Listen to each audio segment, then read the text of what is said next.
Hi, everybody. Thank you for joining us. We're so happy you're here. We have about, I keep doing this. How many do we have, Blair? How many people are registered? 191. 91. There we go. We think we'll end up with about 70 people attending. So this is kind of a fun webinar for us. It's a great webinar. These guys are fabulous. It's about trends for 2021. It's a growth panel. We're going to look at what's happened in 2020 and what we're going to take with us to 2021. We have Bill McBride, fresh from his backyard with us tonight. He's a health club industry veteran with over 25 years of experience, and he co-founded Active Sports Clubs and Active Wellness, and he owns a health club consultancy business, BMC3. See, I'm getting this, Bill, I'm getting all of this right. He's served as a chairman of IHRSA and board of directors and president of the Mid-Atlantic Club Management Association. Oh my God, there's just way too much. Okay, let's move on. Pretty good. We've got the wonderful Chris Stevenson, who shaved his mustache. So we're thrilled that he's here tonight. He's the founder of Stevenson Consulting, a full service consulting firm based in Westlake Village, California. His current focus is to help businesses and entrepreneurs of all types to maximize their potential, which is great. We have the wonderful Blair McHaney, who I do appreciate the picture behind you. Okay. Like that, It's always a surprise what we get to see. He's the CEO of MXM, and he has great mugs, which I appreciate, and president of Confluence Fitness Partners, which operates 2 gyms in Central Washington. And he's the former president of Gold's Gym Franchise Association and the vice president of Medallia. So you guys, what I'd like you to do, I think you know the drill here. Look, they've already done it. I love this. You go to the left of that green share button and click on the chat box. And I'm looking at this and I'm seeing people from, I want to see where you're from. Ohio, Sacramento, Allentown, Connecticut, New Jersey, Tampa, Boston, Utah, Denver. I was just in Denver. So this is great. And since we only have 45 minutes and I would rather chat with these guys for the next 3 hours, I'm going to start with you, Blair. Okay.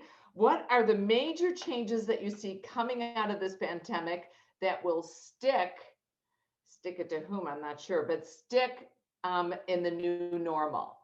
So what do you think?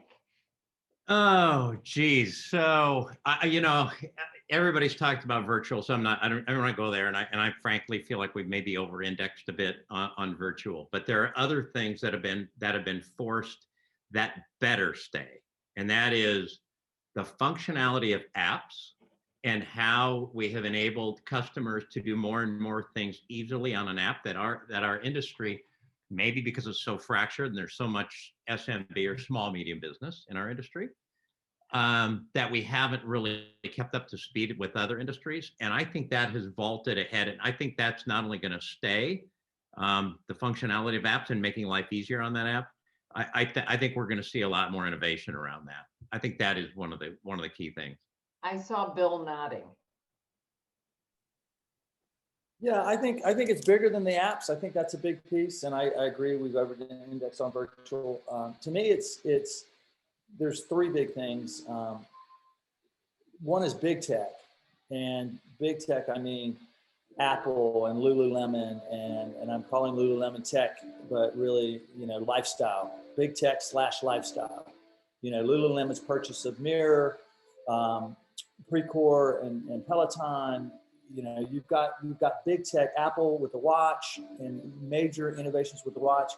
You've got big tech encircling our industry, and we have some choices to make. Are we going to play, exclusive in a vacuum, in a silo, which we know what happens when you do that? You get left behind and you lose market share. Or are we going to figure out a way to interact with big tech and lifestyle brands? Because you're seeing convergence of it. So to me, that's a huge, huge acceleration that we've seen. And then for me, it's outdoor and how the industry is positioning itself with regard to mental wellness, health benefit versus just appearance and so on. But to me, those are the big three. And you could kind of put medical in that wellness category. But wellness positioning, outdoor, and big tech and lifestyle brands, and how we're going to play in that ecosystem. Chris. It's going to sound fairly simplistic, but cleanliness. And it's funny because you know how in the past people were like, oh my God, your club is clean. Well, shouldn't clean just be a standard for everything we go to? Yet if your club happened to be clean, you were above and beyond. Well, now you have no choice but to maintain a very clean and sanitary environment. So I think that's huge. I think this also prompted the age of the solopreneur, where before, if you talk Group X, it was for a club. If you were a trainer, it was for a club. And when with the shutdowns, people had to start to learn to create it and do them themselves. So I do think you're going to see a large percentage of people, Group X and trainers who have launched their own businesses and are doing it very well. And then just to pile onto what Blair and Bill said about tech, I used a hotel, and obviously some industries are ahead of us, but you go there and you've done everything via an app or your phone. You've made your reservation, you go to check in, and then you see less staff, but they're more concierges in case you needed help. You scan in, they print your key, or your phone is the key. This particular hotel, my phone was the remote control for the TV. You did everything through it. You check out, then you get your survey on your phone. I mean, so I do think those changes where, and I don't know if Blair and Bill feel the same way, but we've trained people on customer service experience and warm welcomes and greetings and eye contact and names, and that will always be important. But I never thought I'd be the type of person who didn't want to interact with somebody walking in. I don't want to just go to a computer. Well, man, is that easy and seamless and simple. So I think some of those things are definitely going to stick. Yeah, I want to pile on that just a little bit, because it's like there's a non-value add interaction that I would like to avoid. If I've been to this hotel 28,000 times because it's at SeaTac Airport, I love it when I pull up and the valet guy remembers me and greets me, and I can walk right by the desk and check myself. I've checked in and I go right in, and my phone opens my door. But when I go and I sit down and have a meal, the waitress and it's that personal interaction that happens, right? So I think again, it's when we talk about tech, the ways that tech remove friction and make the human to human interaction more powerful. And then on Bill's point of big tech, where my mind starts to go on that one, Bill, is if those things are sticky, then at the nexus of these things, medical, big tech, and frankly, new money coming into the industry, what we need to sort of think about what it looks like, and I'm just going to make this stuff up, right? What does it look like if Apple partners with a hospital system and an insurance company, and that hospital system has fitness centers, and coming out of the pandemic, we know that health and wellness are going to be the key thing to keep costs down. We have to be thinking about some of the things that are going to stick. How do they pile up and create a new model that could be disruptive? Well, I also saw, I had the same experience you had, Chris, staying at a hotel where the check-in was so smooth, the room was so smooth. I've never had the front desk staff be more accommodating. Like, this is when I injured my knee, and I was like, can I please get a bag of ice? I need a bag because you can't go through the airport. I brought one of my little packets of ice that you throw in the freezer or the microwave, but it's got liquid in it. Hello, Sarah, it's over 3 ounces. You can't carry it. Incredible. A graduate degree, and it doesn't work half the time. So I tried to get through TSA. I couldn't get through TSA. So I asked for a bag of ice, and I knew the answer. I knew they were going to say, go upstairs and da. No, she looked at me. She goes, I'm going to go get you your bag of ice. They got me the ice. They got me an extra towel. They rubber banded shut. I was like, I've never had this type of experience. So I had to print something out. I went downstairs and I was like, is there a printer? Is there a business session? I will do it for you. Email it to me right now. And they printed it right there. I mean, the customer service was amazing. And I think it's also not just because it's frictionless, Blair. I think it's also because it's a little bit more effortless. She has nothing to do. I'm already checked in. I've already got my app for the phone. Oh, great point. it's amazing. It's amazing what we're able to accomplish with all this stuff now. But it's interesting what you all have described. I want personal when I want personal. I don't want personal when I don't want personal. For example, when I go to Dutch Brothers Coffee to pick up coffees and they're making the coffees, the person wants to just chat it up with me. And they all say the same thing every time I go. Got anything planned this weekend? Same thing every time I go. I'm like, I'm good. You know, I don't really need to chat right now. You guys just make the drinks. Everybody's good. You know, but when I sit down for a meal, I'd like a nice customer experience with the server. Or if I have a question for the concierge or for the front desk, I want them to hear me and help me. But the idle chat that's programmed in and scripted, we don't need that. Wait, I've got to tell you, Bill, oh my God, you and I are so much alike on this one. I love Dutch Brothers, love their coffee, love their brand, the vibe that they have, but it's almost becoming maybe a little bit of a deterrent for me because, you know, I'm just good with the coffee. On this point of personalization, and I was just rolling through some McKinsey information yesterday on this, and the challenge as we want more personalization is that it's juxtaposed to privatization, because in order to personalize, you know, and have different technology and digital merge to make a real personalized experience, you got to have more and more information about that person. And so there is going to be a balance as to how much information different people want to give up in order to have a super personalized experience as things start to roll out more, right? Excuse me, as technology advances more.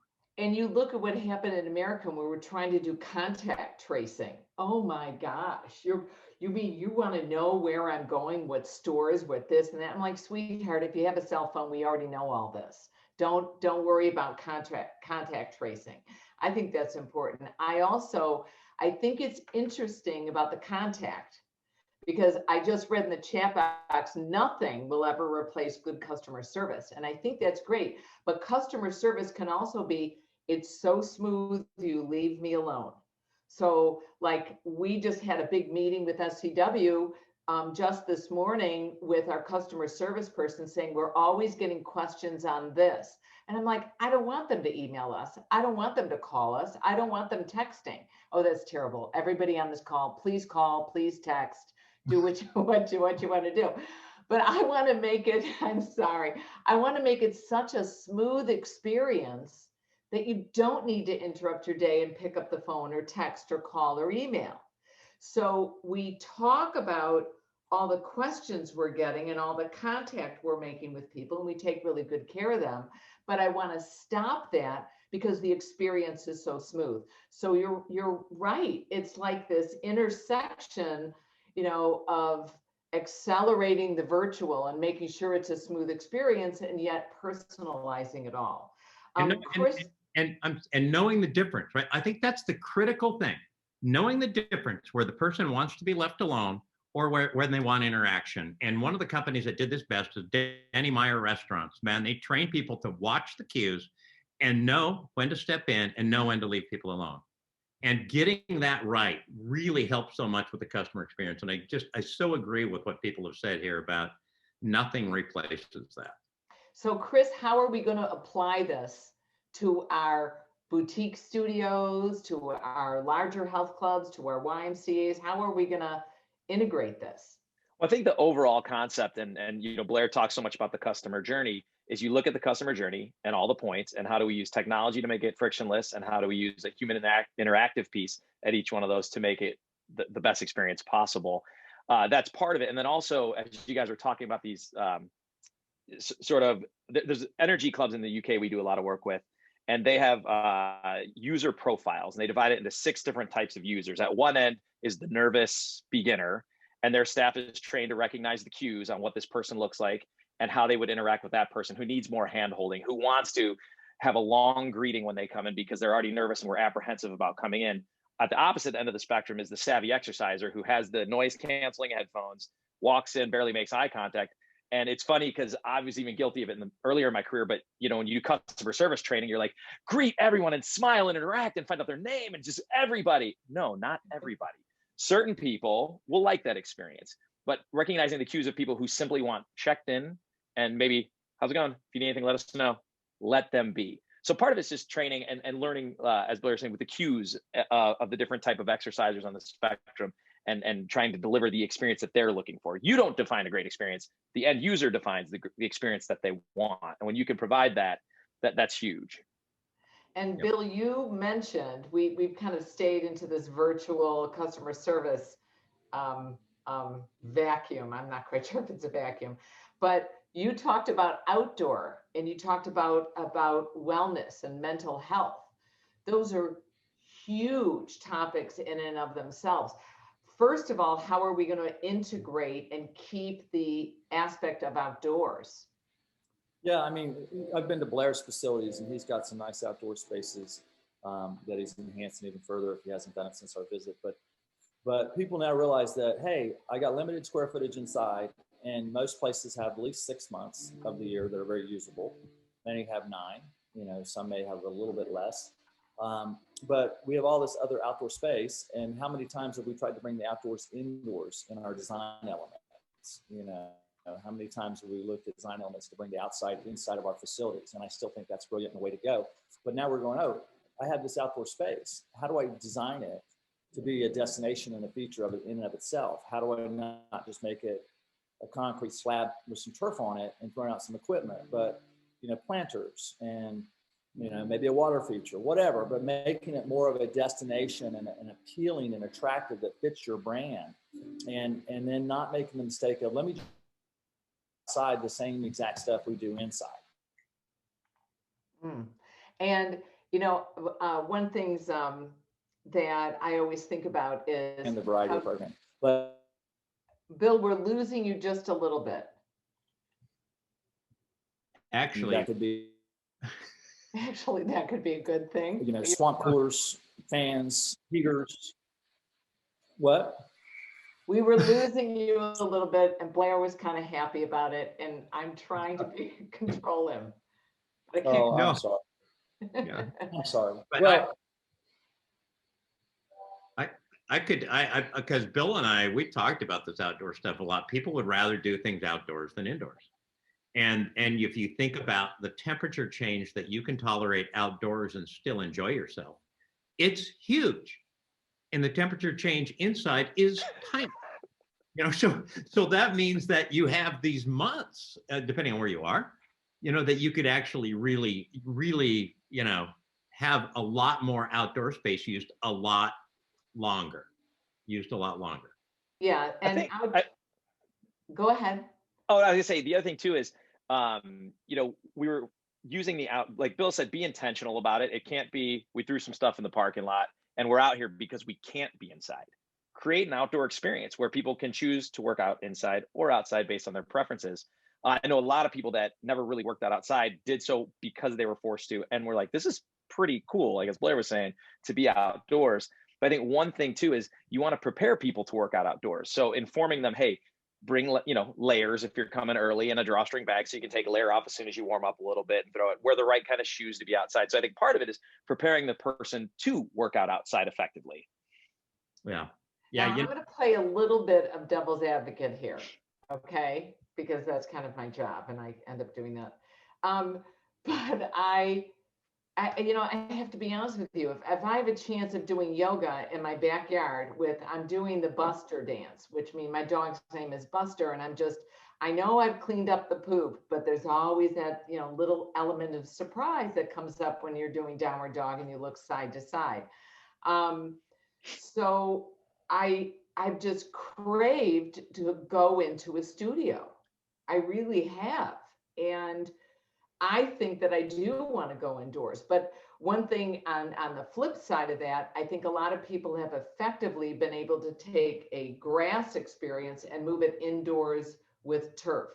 And I saw that happening before. I would also highly recommend, if you do have outdoor training, you keep it spotlessly clean and free of any remnants of dog activity. Exactly. That's where I was going too, Bill. avoid the dog poop in your outdoor area. Yeah, even before COVID, one of our single most popular yoga class is called Yoga in the Garden. And we have this beautiful park called Omi Gardens that's actually, my office is in the Omi Garden office plaza, and it sits right up on the hill. And once a week, we would have yoga from our club, would teach it up there. And people, this is pre-COVID, right? I mean, that is like one of the most popular classes we have. But I'm wondering, Sarah, if it isn't, maybe other people that you're craving, and maybe less dog poop and more people that you might be craving. And Sarah, to your point, with a really tangible example, you guys all know Marissa Hoff, my business partner. Her club moved all outdoors that she works out at, and after doing it for a while, she's like, if you would have asked me before, I wouldn't work out in a parking lot to save my life. And she's like, next thing I know, I'm out there, going in the early mornings. It's a little bit cold. I'm enjoying the elements, and I'm really enjoying it. And that's sort of like a strength circuit training type of place. However, she also goes to Core Power. She got memberships to about a dozen or 2 dozen gyms, and she works in the industry. But she also goes to a hot yoga studio, and they moved out to a tent. And she's like, I'm not doing yoga in a tent at all. She's like, I can't wait to get vaccinated, go back inside. So I think it does depend on the experience as well. Like, I could imagine moving a cycle class outside. Outside riding is probably really fun and enjoyable. I think people like that. Whereas a hot yoga, you just can't duplicate. So it probably depends on the experience whether or not you can really be effective outside. And there's somebody just chimed in on the chat box with a really good point. Uneven surfaces, risk factors, liability with insurance, all of those are valid points. You've got to design it the same way you would an indoor space, with safety in mind, and environmental safety, temperature safety, overheating, exhaustion, hypothermia. I mean, you have to design it just like you would any other space. But there are certain activities and certain venues, with the sail awnings and a sunrise, that makes for a nice outdoor yoga class versus a white craft fair tent on concrete, So it's going to be based on location and design and offering and all those things, but you always keep safety in mind.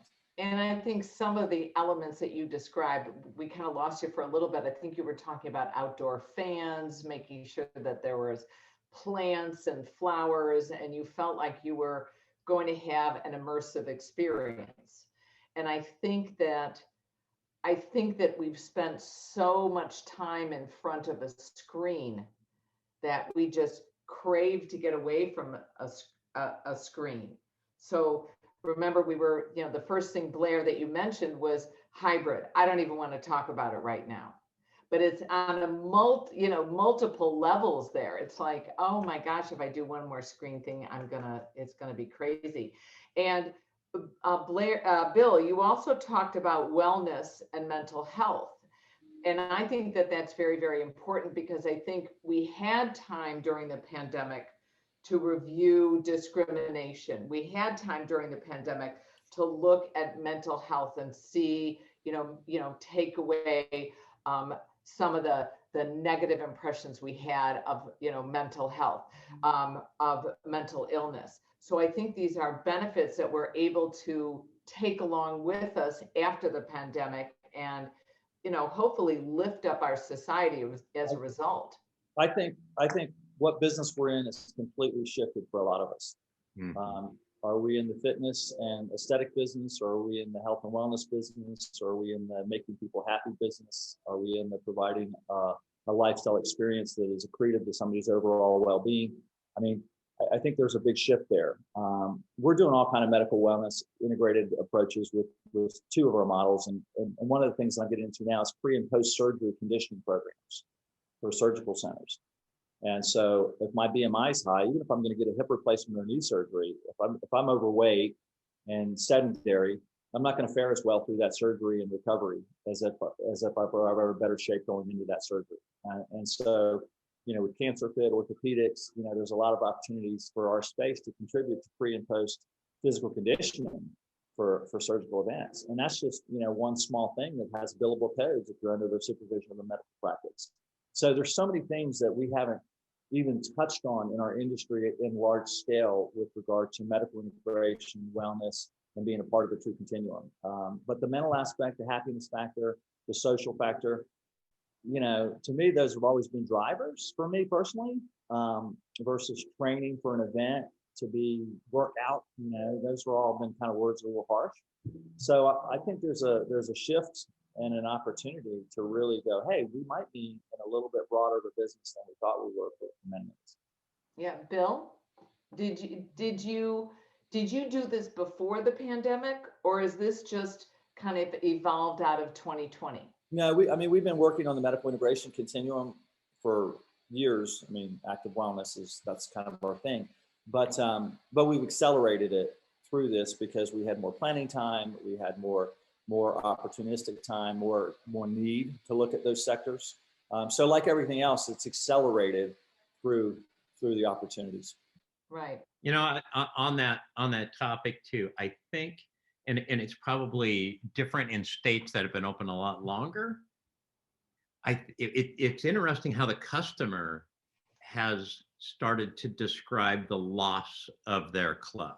I think in many cases, our members didn't realize how much mental, wellness support they got simply by exercising and being around other people and having a discipline of going in X times a week. And then when that was just like taken away, and then people started to scramble and kind of seek that out. And as people come back in, it's some of the relief. So I'm hoping that maybe there's been a bit of a reset with the consumer as well. It just says, I'm just recognizing that, this just sitting here, whether they were a member or not, just start to recognize their own sort of angst. It seems to me like there's been a bit of a shift there as well. I'm reading some of the stuff in the chat box. Some people were talking about uneven surfaces. They were talking about overheating, and they're worried. Cheryl lives in north central Florida in Gainesville, and it's beautiful outside now, but it's very soon going to be very hot and very humid. And somebody said, at one point Rocky said, I don't have a choice of where I'm teaching. So I thought that was pretty interesting. Amanda said, I was overhearing two trainers talking today by chance, and one was telling the other that her club is making her teach her HIIT classes outdoor because of the level of sweating and heavy breathing, but it was 85 degrees outside, and it's a hard decision for an instructor to make. Do I teach in this environment because I really believe this might be unhealthy? I think you have to adjust your program to accommodate the outdoor experience. And I think this comes to the ability of being flexible, because what I wonder in Amanda's comment there, did they schedule something else in the space that she needed inside, right? And now and then it gets hot out. Now you remove the flexibility of being able to move back to the inside. So I think it's really important on the outdoor space, especially scheduled group stuff in outdoor space, that there has to be some way to flex that for inclement weather. And what the hell are you going to do if you're going to do your cycling class outside and it starts to pour rain, right? Right, being adaptable. Chris, you used a term that I really liked, solopreneur. I thought it was called an entrepreneur, but that's okay. A solopreneur, I swear, it's going to end up in some dictionary somewhere. But that leads us directly into the next question. And of course, it's landing on your head here. What are your thoughts regarding financial business model and the changes that we're going to have to go through as we reopen? Well, I think it's interesting because I don't think the fundamental financial model changes. You try to run as lean as possible expense-wise and generate as much revenue as possible. Right. So that's the fundamental success of any business, right? We're going to keep costs low and so we have a high margin. But it's interesting. I think, back to what we started with the frictionless technology and the implementation of apps and some of the big tech stuff, that will reduce some costs because you're going to reduce some labor costs. And so I think that's a way to bring costs down, especially when you're going to be spending more on cleaning and that sort of stuff. So on the expense side, I think that's interesting. I also do think, and we kind of mentioned it earlier, when you can have technology do stuff, I think you said it, Sarah, that people used to have to do that they didn't necessarily love to do or felt like busy work or unnecessary thing, they can focus all on the experience piece, right? And just make sure people have a good time. They don't have to deal with the mundane detail stuff that would occupy their time. So I think you're going to see some reduction of staff, and you're going to see individual staff members with more responsibility. We've seen that already, doing more things, but technology will help with that as well. In the lights that it's going to cost a little bit more, and we may not have the same membership revenue for a while, right? Or ever. I do think that there's going to be, revenue per member was always a big deal, but the members that are back, you're going to want to put together programming, whether it's the things Bill talked about that are more wellness oriented or mental health oriented, getting them more involved, and those individuals spending more money to be successful. But, it just boils down to, you've got to do a really good job of operating, lowering operating costs, and finding ways and offering program for people to spend more money with you. Bill, what are your thoughts on that? Yeah, I think we're gonna have a hockey stick rebound. I think it's going to be quicker than we expected. People are chomping at the bit. They're reducing the masks. People are eager to get back to some semblance of whatever normal is. So I think the rebound might be quicker than we conditioned ourselves to believe. At least that's my optimistic approach. Towels are a big thing for me on the expense side. I'm probably not going to bring towels back in a lot of locations. And towels is one of my biggest expenses on variable cost, because not only the cost of towels, but to run a big box multi-purpose club with full towel service, not counting the machines that you bought in capital, you're running 4 housekeepers full time just to maintain your towels, not even clean the rest of the facility much. And so the labor and the cost of towel service can be a huge opportunity, because I personally have got to the place where I'll probably never use another club towel. Maybe I'll use a workout towel, but I don't have any problem bringing my shower towel with me. And so sweat towels I still will provide, and I like the clubs that do the eucalyptus towels and the cold towels and those kinds of touches. But the regular bath towel, pool towel, I'm thinking about not bringing those back in a lot of locations. That's interesting. That's really interesting. I didn't think about that. I know in the chat box, I'm kind of embarrassed, but someone said, "Oh, Sarah, your hair looks good," whatever. So I have gone today. I went to my beauty parlor today, and I walked in without my mask on. I left it. It's always in the car. I have it in every pocket, I walked in, I didn't have my mask on. I'm chatting away, said hello to somebody there, said hello to my beautician, sat down, and I must have been there for 15, maybe 20 minutes. Now I'm vaccinated. I do have hello, here we go. There's my card. I have my card. I got both vaccines. It's been 3 weeks. I'm fully whatever. I can't carry it, and I don't have it, nor will, and if I do get it per chance, it'll be very light. Apparently that's what they say, but I can't carry it. I'm not a carrier. Because I've had the vaccine, but it's changing. We're really changing.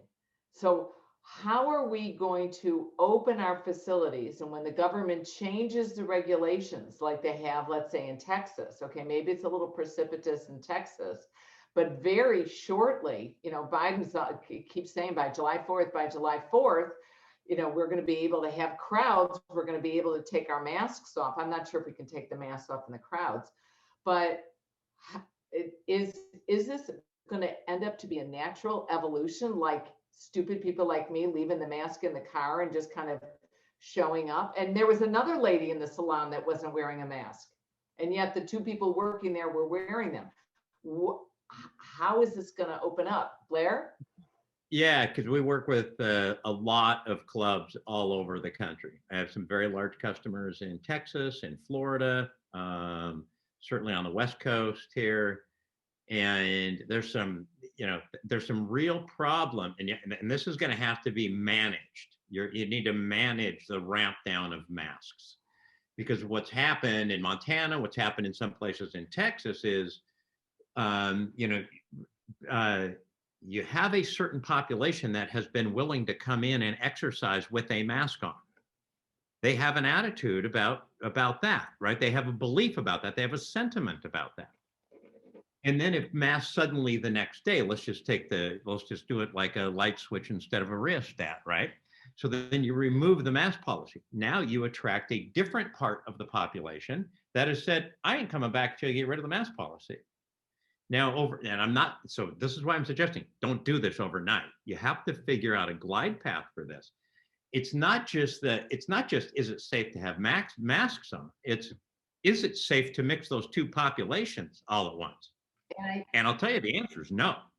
The answer is no, it is not. And so you have to figure out what that glide path is going to be. And I sure hope that by the end of summer, even states like Washington, Oregon, and California have gotten rid of the mask policy. You know, and that you don't have to have mask. Arizona released it today, statewide, and now the schools have to make up their own decision and so on. But the state removed the mandate. They did? Hey, huh? Yesterday, yeah. Yeah. And I agree, Blair. I think we have to look at it like a dimmer switch. Somebody else put in the chat box, I forgot my mask for the first time when Rocky went indoors, you know, for dinner.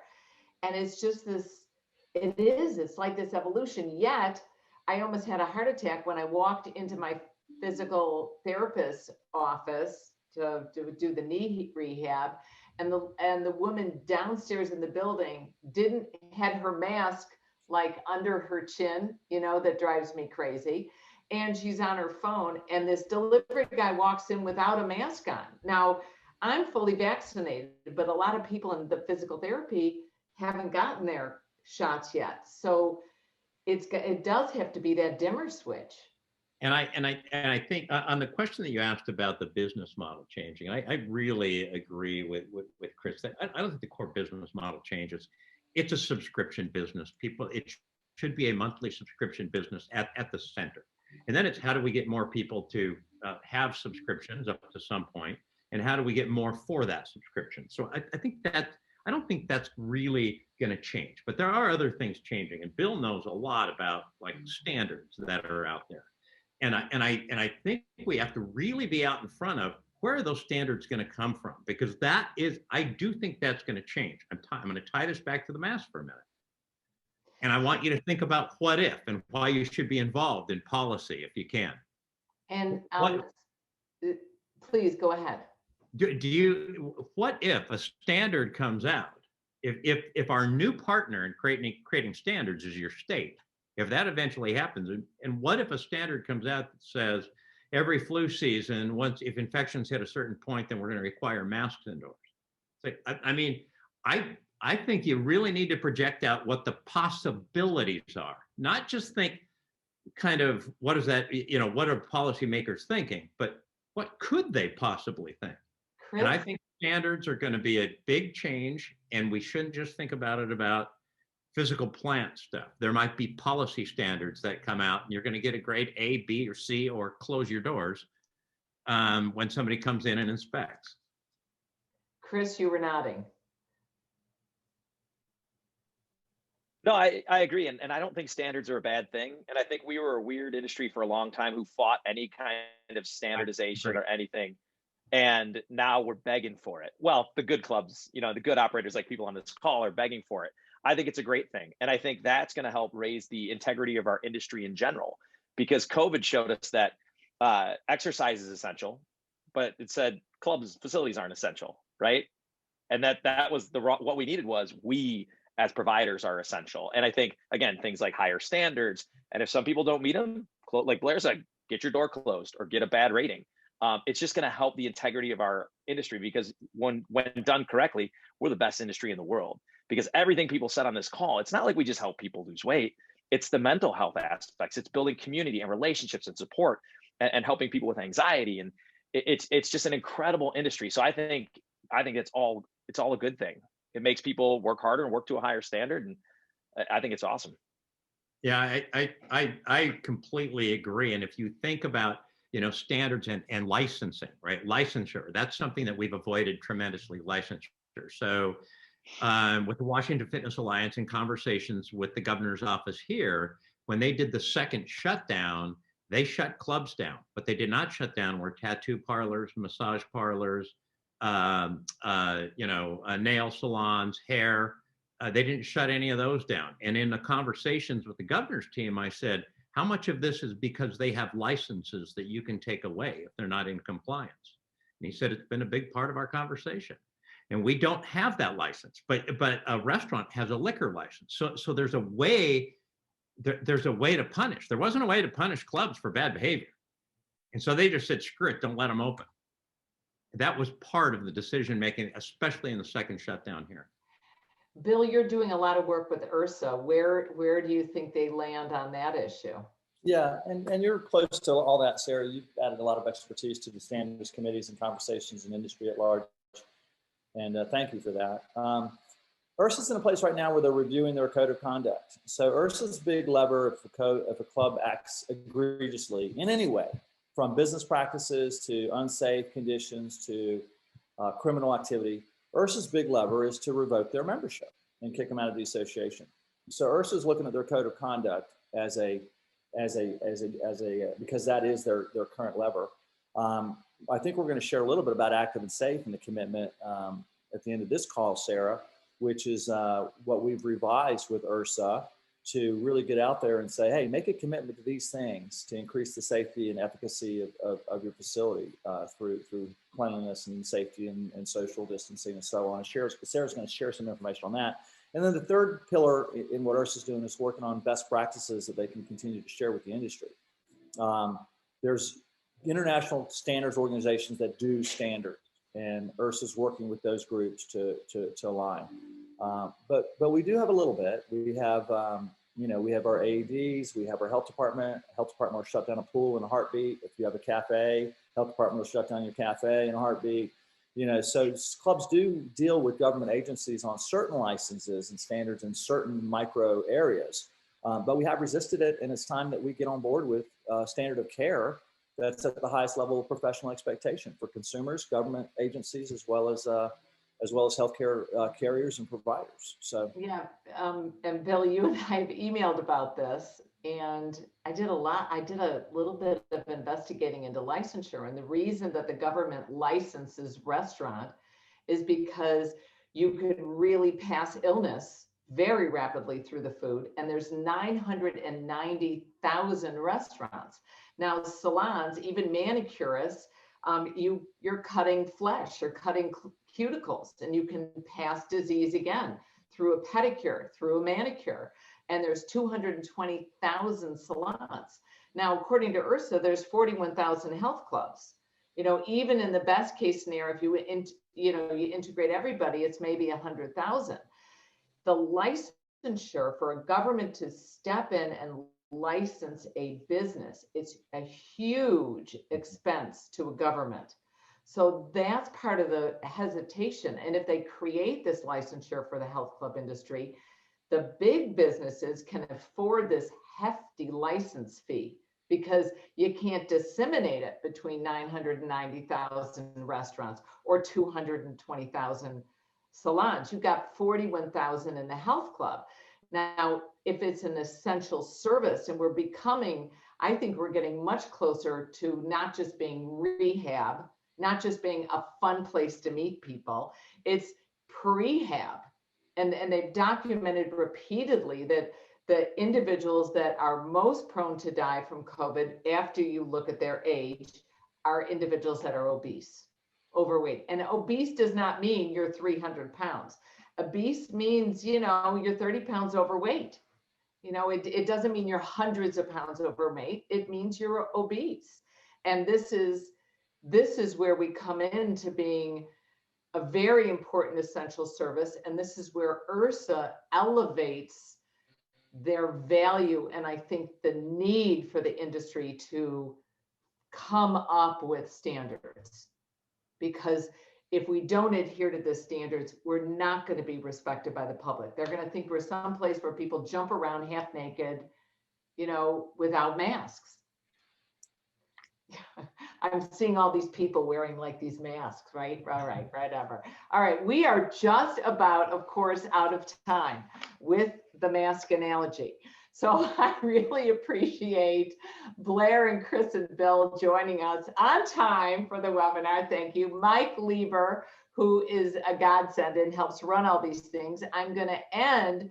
You guys, there's a wonderful, wonderful talk show that's going to be on tomorrow at 2 p.m. Eastern time 1 p.m. Central Time.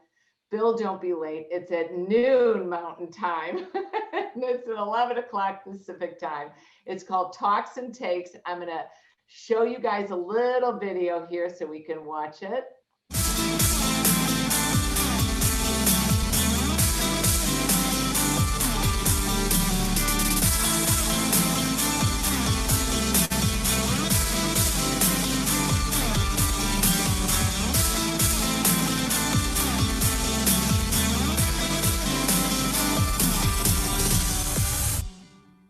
So we would love to see all of you on this call, on this talk show tomorrow. Be sure to tell your friends, check out social media. I'm sure it's all over the place. Mike Lieber, would you do me a favor and pop the link in the chat box for us? That'd be great. And I look forward to seeing you guys tomorrow. Thank you so much for joining us tonight. Take care. We'll have the recording up tomorrow afternoon. Thanks, everybody. Thank you. Bye-bye.